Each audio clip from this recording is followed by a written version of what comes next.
Hi guys, welcome back. In this video, we are solving problem set 2 for quadratic equations. If you haven't watched the problem set 1, do watch it on my YouTube channel. It contains two practice problems which are a bit tough, but I have provided a detailed explanation there. Now, coming to this problem, it says a value of b for which the equations x square plus bx minus 1 equals to 0 and x square plus x plus b equals to 0 have one root in common. Now, breaking down this problem, I'll see it as, okay, it's saying x square plus bx minus 1 equals to 0 is an equation. Okay, and now this equation will have two roots. Why? Because it's a quadratic equation. How do we know that? Because the degree of this equation is 2. That is the maximum power of x in this equation is 2. So two roots. Now another equation, x square plus x plus b equals to 0, will also have two roots. But what the question demands is that they have one root in common, which means say alpha is common. It does not matter, it's just a variable name, and it will have another root which will be, let's say, gamma. I don't want to keep it equal to beta because it can be anything, right? So what does having a root as alpha mean for this equation? It means if you plug x equals to alpha, equation results to 0. Equation results satisfied because yeah, this is the equation and this small part is called expression. So the equation will be satisfied. So alpha square plus b times alpha minus 1 equals to 0. This holds true if alpha is the root. Similarly, for this one, plugging alpha equals to 0, alpha square plus alpha plus b equals to 0 will hold true. Now this is step 1, this is a step 2. What can I do? Because I want b at the end, I don't want alpha. Alpha is what I assumed, so I need to either remove alpha or get alpha in terms of b. How do I do that? I just subtract those. Step 1 minus step 2 gives alpha square plus b alpha minus 1 minus, so this is step 1. Step 2 is alpha square plus alpha plus b, and again this is 0 minus 0, which is 0. Now alpha square is cancelled, so b alpha minus 1 minus alpha minus b is equals to 0. Taking alpha in common, b minus 1 minus 1 minus b equals to 0, which means alpha b minus 1 equals to b plus 1.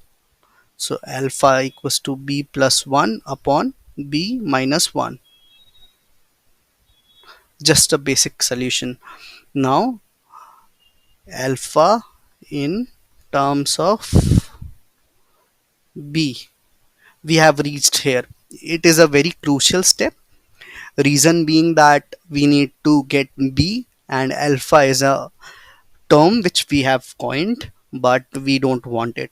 So we just will plug the value of alpha in any of this equation and get our final answer. So let's say use our equation 2, plugging alpha in terms of b in equation number 2, which is alpha square plus alpha plus b equals to 0. If I plug it in, b plus 1 upon b minus 1 whole square plus b plus 1 upon b minus 1 plus b should be equals to 0. Now I'll take the LCM, and what that will result in is b minus 1 whole square in the bottom, b plus 1 whole square for the first term, for the second term b plus 1, b minus 1, and for the third term it will be b times b minus 1 whole square equals to 0. Yep. Now if I further solve it, it becomes b square plus 1 plus 2b plus b square minus 1, a plus b, a minus b is a square minus b square, plus b times b square minus 2b plus 1 divided by whole divided by b minus 1 whole square equals to 0. Now it's equal to 0, so ideally numerator will only be equal to 0.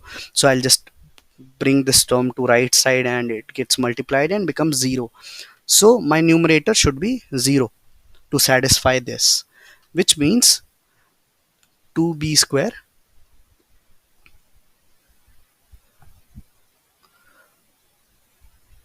1 1 is cancelled plus 2b plus b cube minus 2b square plus b should be equals to 0. Now 2b square cancelled, so b cube plus 3b equals to 0, which means b times b square plus 3 equals to 0.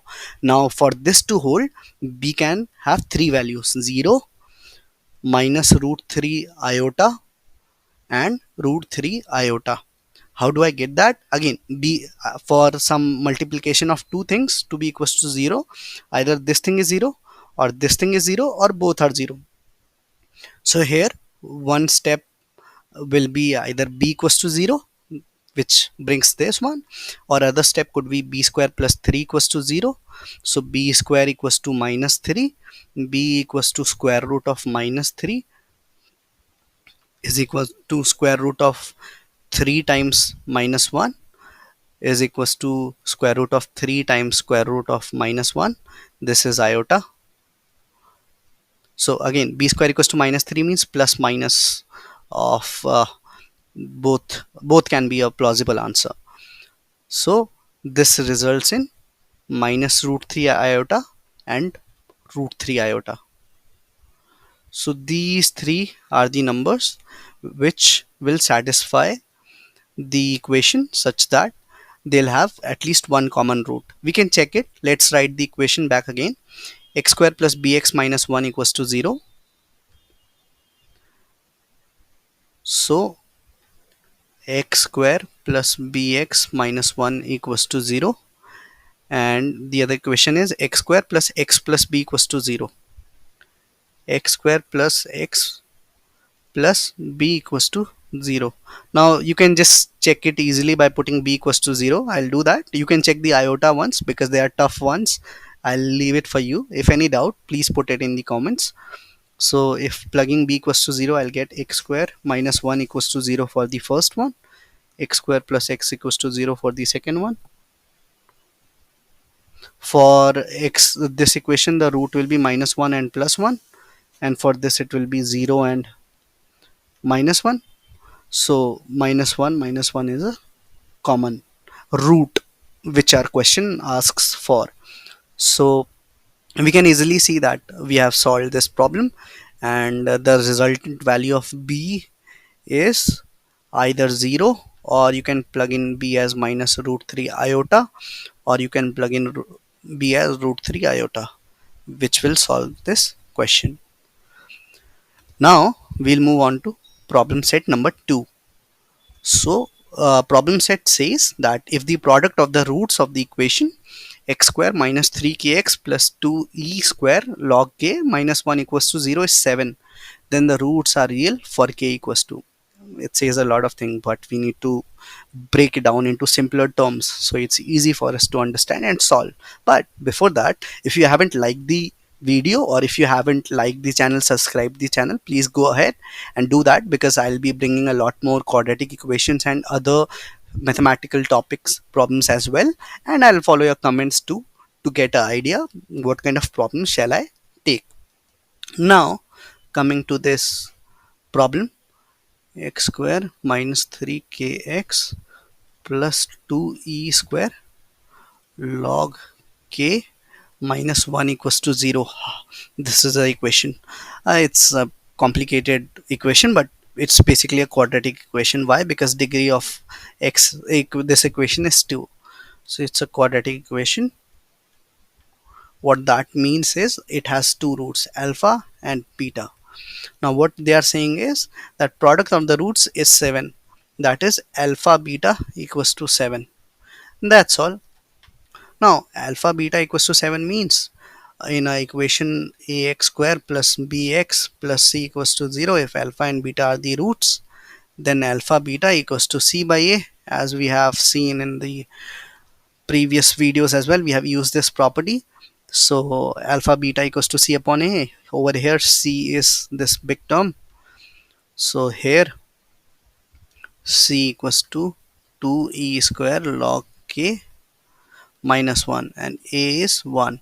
So alpha beta is 2e square log k minus 1.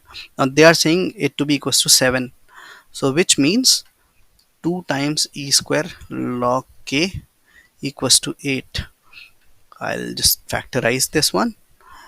Now this means e times log k equals to 4. Now I'll take the log on both sides. Please note that here log k means the base is e. It's not mentioned in the problem, but to solve it easily, that should be the answer.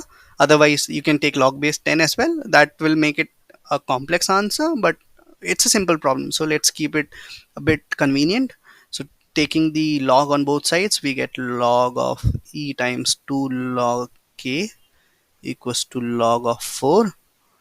Now log e to log k will result to log k. Why would it result so? Because log base e to the power x equals to x. Okay, so now in this problem this becomes to log k square equals to log 4. Why? Because log a log b equals to log b to the power a. Properties of log. Okay, so log, now if the log's base is same, that means the argument of this function should be same for it to satisfy. So k square should be equals to 4, and now we know that either k is plus 2 or k is minus 2. So we can see that roots are real for k equals to. Now for having a real roots, there is some other condition too. First condition, now again we have solved that either k equals to plus minus 2, but we need to solve that if that should result to real roots. Now how could the roots be real? Roots could be real when they satisfy two things. One, this equation is legitimate. Now for this equation to be legitimate, is there a condition? Yes. Log base e, the argument should always be greater than 0. So in our equation it has the term 2 times e to the power 2 log base e k minus 1. Now this term should be greater than 0 for the log to be defined. So k greater than 0. Automatically k equals to minus 2 is rejected. Uh, is rejected. Why? Because again the log won't be defined and then the equation will not hold true. So x square minus 3k x plus 2 times e 2 log base e argument k minus 1 equals to 0. This is our equation, and now we need to just check it that for k equals to 2 are the roots real or not. Real roots. Now for real roots the discriminant should be greater than equals to 0. Why? Because if it's less than 0 it will be a complex root. Now because discriminant is b square minus 4ac, we will evaluate its value. So the value will be minus 3k whole square minus 4 times a is 1, c is 2 e to the power 2 log base ek minus 1. Okay, and we need to check if it is greater than equals to 0 or not. So I'll plug in just the value of k equals to 2. This number will be 6, minus 6 square will be 36, minus 4 times 2 e to the power 2 log base e, and the number is 2, minus 1 should be greater than equals to 0. Now 36 minus 4 times 2 times e times log base e 2 square. We discussed this property before. B times log a is log a to the power b minus 1 greater than equals to 0. Now if e to the power log e x is there, then it can be directly written as x. How? You can just prove it. Take a log base e on both side. So log base e. I'll make it a bit clear, not in this step. 1 second. So log base e to the power log base e x should be equals to log base e x, log base e to the power log e x. Now we discussed that log x to the power x a equals to a times log x x, and this is 1. So this term will become log ex log e. So this is 1. Henceforth this holds true as these both numbers are same. So we can take a out. So we can take 2 square outside. So 36 minus 4 times 2 times this number is 2 square minus 1 should be greater than equals to 0. Now this is 248 minus 1 is 7. So 36 minus 4 times 7 is equals to 36 minus 28 equals to 8, which is greater than equals to 0. So conclusion, k equals to 2 real roots and legitimate, or in a mathematical way, well defined equation. So we have solved both of our problems. They were fairly complex, but they help us in learning or developing some other concepts as well. As you can see, we have used product of roots, how, what does the root mean, some log properties, etc. So I think this video would be valuable to you, and I'll be bringing more tough questions video which are seemingly tough but has lots of concepts in. When you solve them, you get a good idea about those concepts as well as quadratic equations. And again, I'll solve other mathematical topics as well. Do let me know in the comments, what do you feel about these problems, their difficulty, any doubts you have, any other questions which you have which you want me to solve, or any idea for the future videos. And do like and subscribe the channel, and I'll keep uploading content which will be valuable to you. Thank you.